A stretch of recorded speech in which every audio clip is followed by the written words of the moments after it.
This is ABC 7 Los Angeles. Now, Eyewitness News. Chaos in the Middle East for the third time in 4 days. Another suicide bombing, this time at a crowded cafe. Israel strikes back, moving tanks and guns inside and cornering PLO chairman Yasser Arafat. Good evening, I'm David Jackson. And I'm Leslie Sykes. Here's the latest at 5 o'clock, and one of the strongest moves yet. Israeli troops rounded up hundreds of Palestinian men and imposed a curfew in part of the West Bank. PLO chairman Yasser Arafat has now been trapped in his offices for 2 days, surrounded by Israeli troops. And all of this comes as violence escalates with another suicide bombing in a crowded cafe in Tel Aviv. ABC's Richard Engel has the very latest. Another Palestinian suicide attack, this one at a cafe in a popular entertainment district in Tel Aviv. It's scenes like this that have prompted Israel to launch an offensive against the Palestinian territories. The army expanded that assault, conducting house-to-house searches and arresting scores of people. In some areas, soldiers use loudspeakers to demand that all Palestinian males between 15 and 45 surrender themselves for inspection and prove they're not carrying explosives or hiding other weapons. The Israeli operations, launched after a string of militant attacks, have not been without Palestinian casualties. Israeli troops also continue to keep Palestinian leader Yasser Arafat pinned down in his West Bank compound, where they have cut off power, electricity, and food supplies. But they haven't silenced Arafat. I am appealing to the whole international world to stop this aggression against our people. Israel says it's carrying out the sweep because Arafat has not arrested militants like this gunman killed in the West Bank city of Hebron. We will continue our military activities whenever we think that it is necessary in order to protect the lives of the citizens of Israel. We will not accept this Palestinian terrorist effort against us. But international pressure, not so much from Washington, but from Arab and European states against the Israeli assault, is building. Arab citizens of Israel also expressed their solidarity with Arafat. And in a potentially dangerous development for regional stability, fighting broke out along Israel's northern border with Lebanon. Richard Engel, ABC News, Jerusalem.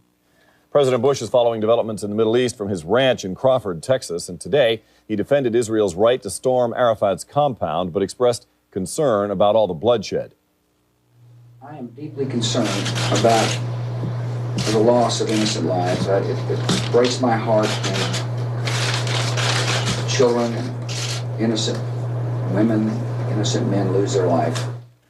Meanwhile, the United States joined other UN Security Council members today in adopting a resolution to call on Israel to withdraw its troops from all Palestinian cities. Here in Los Angeles, hundreds of people gathered in front of the federal building trying to put pressure on the U.S. government. They want to send President Bush a message: stop supporting Israel and give some support to the Palestinian cause. Eyewitness News reporter Mary Beth McDade is live in Westwood with more on today's protest. Mary Beth? All right, Leslie. Well, the conflict that's happening between the Israelis and the Palestinians can be felt right here at home. As a matter of fact, thousands of Palestinian supporters took to the streets here in Westwood to promote and support peace in the Middle East. The International Action Center, a pro-Palestinian group, organized Saturday's march. It started at the federal building, went through Westwood, and then ended up back at the federal building.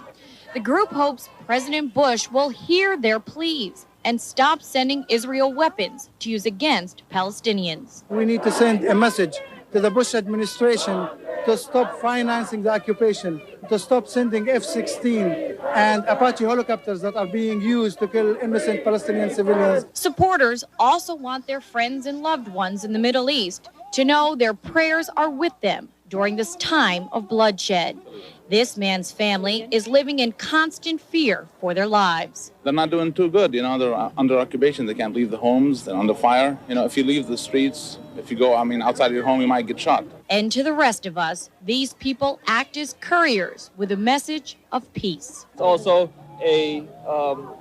we're trying to get the message that the U.S., the aid and everything that goes to the Israelis, it needs to stop, because it's, when you talk about terrorism and you talk about justice, it should be like a two-sided thing. While it was mostly a non-violent protest, there were a few verbal altercations with a small group of Israeli supporters across the street. And they can rally for suicide bombing.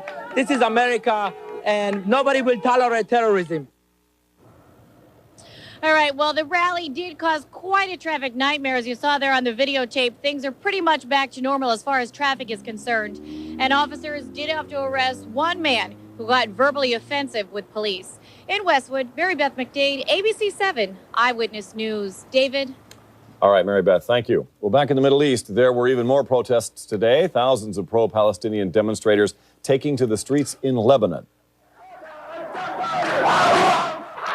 Men, women, and children marching through Lebanon's largest refugee camp in a noisy protest today. They burned Israeli and U.S. flags, chanting pro-Yasser Arafat slogans, and vowed to carry out more suicide attacks against the Israelis. Lebanon home to nearly 400,000 Palestinian refugees. Meanwhile, 10,000 people in Baghdad shouted anti-U.S. slogans and denounced Israel today as well.